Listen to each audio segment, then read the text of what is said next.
তোমাদের কি কখনো কখনো খুব ইচ্ছে করে না এমন একটা প্রোগ্রাম বানাতে যেটাকে তোমার ফেসকে রিকগনাইজ করতে পারবে, কিন্তু অন্য কোনো ফেস রিকগনাইজ করতে পারবে না?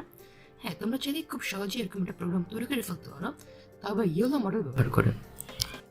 ইয়েলো মডেল বর্তমানে কম্পিউটার ভিশনের জন্য সব থেকে বেস্ট মডেল হিসেবে পরিচিত। তো তোমরা চাইলেই খুব সহজেই ইয়েলো মডেল ব্যবহার করে তোমরা নিজেদের ফেসকে ডিলিট করে ফেলতে পারো খুব অল্প সময়ের মধ্যেই। তো আমরা আজকের ভিডিওতে সেটাই দেখাবো যে তোমরা কিভাবে এই কাজটি করতে পারো।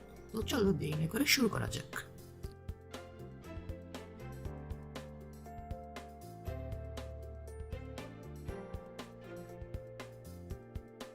তো সবার আগে আমরা যে ফেসটাকে রিকগনাইজ করতে চাই তার জন্য আলাদা করে একটা ডেটা সেট তৈরি করতে হবে। এর জন্য আমরা ডেটা সেটস নামে নতুন একটা ফোল্ডার তৈরি করব, যার মধ্যে ট্রেনিং সেটের জন্য ট্রেন নামে একটা ফোল্ডার এবং ভ্যালিডেশন সেটের জন্য ভ্যালিডেশন নামে আলাদা করে একটা ফোল্ডার তৈরি করা থাকবে। ট্রেনিং সেটের মাধ্যমে আমরা মূলত ইউএলভি 7 এর মডেলটাকে ট্রেন করবো। এই ভ্যালিডেশন সেটের মাধ্যমে ট্রেনিংটা ঠিকমতো হচ্ছে কিনা তা যাচাই করবো। ট্রেনিং সেটের ভেতর আবার ইমেজেস এবং লেবেলস নামে দুটো আলাদা করে ফোল্ডার তৈরি করা থাকবে। এখানে ইমেজেস ফোল্ডারের ভেতর মোট আমাদের ছবিগুলো দেওয়া থাকবে এবং লেবেলস এর ফোল্ডারের মধ্যে টেক্সট ফাইল আকারে ছবিগুলো কোথায় বাউন্ডারিগুলো থাকবে তার এক্সওয়াই কোঅর্ডিনেটসগুলো দেওয়া থাকবে। এখন ট্রেনিং সেট এবং ভ্যালিডেশন সেটের ইমেজেস ফোল্ডারের ভেতরে আমরা যে ফেসটাকে রিকগনাইজ করতে চাই সেই ফেসের বিভিন্ন অ্যাঙ্গেলের ছবি সেভ করতে হবে। এখানে লক্ষ্য রাখতে হবে যে ট্রেনিং সেটের ইমেজেসের সংখ্যা হবে 80% এবং ভ্যালিডেশন সেটের ইমেজেসের সংখ্যা হবে 20%। যেমন এখানে আমরা ট্রেনিং সেটের জন্য 20টা ছবি নিয়েছি এবং ভ্যালিডেশন সেটের জন্য 5টা ছবি নিয়েছি। ছবিগুলো সেভ করার ক্ষেত্রে অবশ্যই খেয়াল রাখবো যাতে প্রত্যেকটা ছবির আলাদা আলাদা রিনেম করা থাকে, অর্থাৎ কোনো ছবির রিনেম যাতে অন্য কোনো ছবির সাথে না মেলে। কিন্তু আমরা এই ছবিগুলোকে তো লেবেলিং করি, অর্থাৎ ছবিগুলো কোথায় বাউন্ডিং বক্স আছে সেগুলো অবস্থান আমরা টেক্সটাইল আকারে তৈরি করি। তো সেটা আমরা কিভাবে করবো? তার জন্য আমরা মেক সেন্স নামে একটা টুল ব্যবহার করবো, যার মাধ্যমে আমরা লেবেলিং করার যে ফাইলগুলো থাকবে সেগুলো আমরা জেনারেট করতে পারবো। মেক সেন্স লেবেলিং টুলটাকে ব্যবহার করার জন্য আমরা ব্রাউজারে মেকসেন্স.ai এই লিঙ্কে ভিজিট করব। তো আমাদের সামনে এরকম একটা স্ক্রিন হাজির হবে। এখানে আমাদেরকে গেট স্টার্ট বাটনটাকে প্রেস করতে হবে। তারপর এখানে বলা হচ্ছে ছবিগুলো সিলেক্ট করতে। তো আমরা আমাদের পিস থেকে ছবিগুলো সিলেক্ট করব।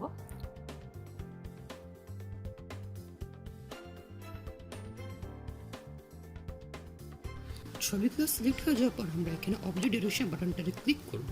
তো আমাদের সঙ্গে এরকম একটা স্ক্রিন হাজির হবে। এখানে ক্রিয়েট লেবেলস উইন্ডোর মধ্যে আমরা যে ফেসটাকে ডিটেক্ট করতে চাই তার নামটা এখানে লিখতে হবে। সো আমি এখানে নামটা লিখে দিচ্ছি। নামটা লিখে দেওয়ার পর আমাদেরকে স্টার্ট প্রজেক্ট বাটনটাতে ক্লিক করতে হবে। এখানে আমাদের ইমেজটাকে লেবেলিং করার পর এখানে বাউন্ডিং ইমেজটা কীভাবে আঁকবো, এখানে মাউসের বাম বাটনটাকে ওটা লেফট বাটনটাকে ক্লিক করে যদি এখানে একদম টানি তাহলে দেখতে হবে যে এখানে বাউন্ডিং বক্সটা তৈরি হয়ে গেছে। তৈরি হয়ে যাওয়ার পর আমরা এখানে সিলেক্ট লেবেল যে এখানে আছে না, এখানে নামটা চুজ করে দেবো, তাহলে লেবেলিং হয়ে যাবে। এভাবে সবগুলো ছবি আমরা একে একে লেবেলিং করে ফেলতে হবে। লেবেলিং শেষ হয়ে যাওয়ার পর আমাদের এখন লেবেল ফাইলগুলোকে জেনারেট করা পালা। তো এর জন্য আমরা এখানে অ্যাকশনস যে বাটনটা আছে সেখানে ক্লিক করে এক্সপোর্ট অ্যানিমেশনসে ক্লিক করতে হবে। ক্লিক করার পর এখানে প্রথম যে অপশন অর্থাৎ ইয়েলো ফরম্যাট অপশনটাকে ক্লিক করে আমাদের এক্সপোর্ট করতে হবে। তো এক্সপোর্ট করা হয়ে গেলে এরকম একটা জিপ ফাইল ডাউনলোড হয়ে যাবে। এখন এই জিপ ফাইলের মধ্যে থাকা টেক্সট ফাইলগুলোকে আমাদের এই লেবেলস ফোল্ডারের মধ্যে এক্সট্রাক্ট করে ফেলতে হবে। তো এক্সট্রাক্ট করে ফেলার পর আমরা দেখবো যে প্রত্যেকটা ছবির জন্য নির্দিষ্ট করে একটা টেক্সট ফাইল তৈরি হয়েছে, যার মধ্যে প্রথমে ক্লাসের নাম অর্থাৎ আমরা যে ফেসটা ডিলিট করতে চাই তার ক্লাসের নাম্বার এবং বাউন্ডিং বক্সের কোঅর্ডিনেটসগুলো এক্সওয়াই কোঅর্ডিনেটসগুলো এখানে লিখে দেওয়া হয়েছে। সো এইভাবে আমরা ছবিগুলো লেবেলগুলো জেনারেট করে ফেলবো। ভ্যালিডেশন সেটের ক্ষেত্রে একইভাবে লেবেলিং করে ফেলতে হবে এবং লেবেল করা টেক্সট ফাইলগুলো ভ্যালিডেশন সেটের লেবেল ফোল্ডারের মধ্যে সেভ করে ফেলতে হবে। তো লেবেলিং সম্পূর্ণ হয়ে গেলে আমাদের ডেটা সেট সম্পূর্ণরূপে তৈরি হয়ে যাবে। এবার আমরা আমাদের ইউএলভি 7 মডেলটাকে ট্রেন করবো আমাদের ডেটা সেট দ্বারা। সো আমরা এখানে ট্রেনিংয়ের জন্য গুগল ক্যালাব টুলটি ব্যবহার করবো, কারণ গুগল ক্যালাবে আমরা ফ্রি জিপিইউ পাবো। এই জিপিইউগুলোর সাথে খুব অল্প সময়ের মধ্যে ট্রেনিংয়ের কাজটি সম্পূর্ণ করার জন্য সবার আগে গুগল ক্যালাবে রান টাইম টাইপ থেকে আমাদের জিপিইউ সেট করে দিতে হবে, নাহলে আমরা এখানে জিপিইউ দিয়ে আমাদের কোডটাকে রান করতে পারবো না। এখানে জিপিইউ সেট করা আছে কিনা তা আমরা এই কোডের মাধ্যমে কোডটাকে রান করে আমরা এটা বুঝতে পারবো। এরপর আমরা এই 2 লাইন কোডের মাধ্যমে আমাদের যে গুগল ড্রাইভের স্টোরেজ আছে সেটাকে এই কলাবের সাথে কোলাবরেট করে ফেলতে পারবো। তারপরে আমরা গুগল ড্রাইভটিও এখানে ইউজ করতে পারবো। এরপর আমরা এই 2 লাইন কোডের মাধ্যমে ইয়েলো ভিসেমের গিটহাব রিপোজিটরি গুগল কোলাব স্টোরেজে ডাউনলোড করে ফেলবো এবং এই লাইন কোডের মাধ্যমে আমরা সেই গিটহাব রিপোজিটরির ভেতর প্রবেশ করতে পারবো।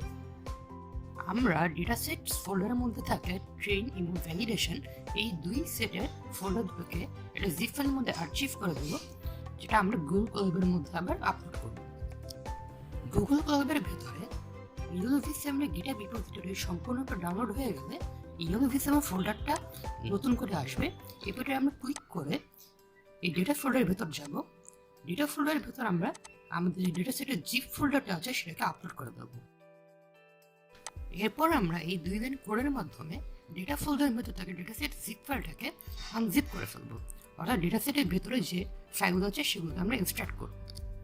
এরপর আমরা ইয়েলো ভিসেমের ফোল্ডারের মধ্যে থাকা requirements.txt ফাইলটাকে ক্লিক করে এই ফাইলটা ওপেন করব এবং এখানে 11 এবং 12 নম্বর লাইন দুইটা আমরা ডিলিট করে দেবো।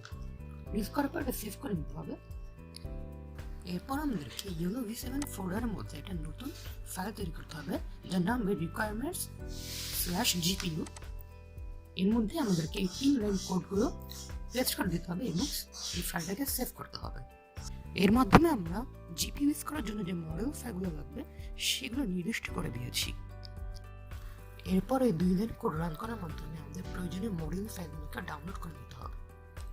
এবার ইয়েলো ভিসেমের ফোল্ডারের মধ্যে থাকা ডেটা ফোল্ডারের ভেতরে যে coco.yml ফাইলটা আছে সেটাকে ক্লিক করে সেটা ওপেন করতে হবে। ওপেন করার পর আমাদের এখানে সম্পূর্ণ লেখাটাকে সিলেক্ট করে ডিলিট করে দিতে হবে এবং এই লেখাগুলোকে পেস্ট করে দিতে হবে। এই লেখাগুলোর মাধ্যমে আমরা মূলত ট্রেনিং ডেটা সেট এবং ভ্যালিডেশন ডেটা সেটের লোকেশনগুলো ঠিক করে দিয়েছি এবং এখানে আমরা কয়টা ফেজ ডিলিট করব সেটার নাম্বার এবং কি ডিলিট করব সেটার নামটাও এখানে ডিফাইন করে দিয়েছি। এরপর ইয়েলো ভি7 ফোল্ডারে সিএফজি ফোল্ডারের ভেতর থাকা ট্রেনিং ফোল্ডারের ভেতর যেতে হবে এবং ইয়েলো v7.yml এই ফাইলটাতে ক্লিক করতে হবে। ক্লিক করার পরে এটা ওপেন হয়ে যাবে এবং এখানে থাকা 2 নম্বর লাইনে এমসির মধ্যে 80 জায়গায় 1 করে দিতে হবে। এর মধ্যে আমরা ট্রেনিং করানোর সময় কয়টা ক্লাস অর্থাৎ কয়টা জিনিস ডিলিট করবে সেটাকে ঠিক করে দিয়েছি।